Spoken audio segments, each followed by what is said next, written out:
May lihim nga bang gusto si Michael Jericho Masangkay-Sager kay Jillian Ward?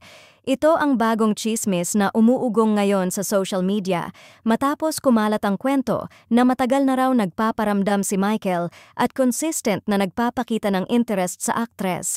Ayon sa mga source ng intriga, hindi raw biro ang effort, mula sa mga simpleng good morning messages hanggang sa subtle compliments na pasimpleng ipinapadala sa kanya. Sa usap-usapan, sinasabing nagkaroon pa raw sila ng biruan tungkol sa ideal type ni Jillian. Ayon sa mga chika, nabanggit daw ng aktres na may hilig siya sa medyo moreno, pero kalaunan ay nagbago raw ang preference at sinabing hindi na gaanong moreno ang gusto.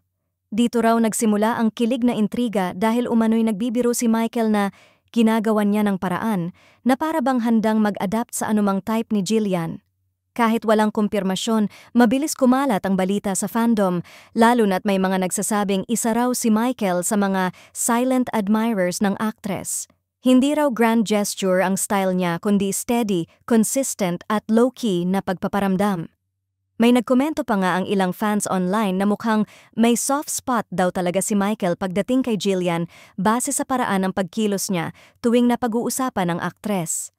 Dagdag pa sa intriga na ito ang naunang balitang 4 daw ang nagpaparamdam kay Jillian sa ngayon. Kaya nang lumabas ang pangalan ni Michael bilang posibleng kasama sa listahan, lalo pang nag-init ang diskusyon.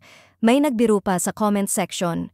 Kung may 4 na, malakas ang laban ni Michael sa top contenders.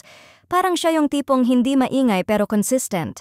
Pero kahit lumalakas ang speculations, malinaw na wala pang opisyal na statement mula sa magkabilang panig.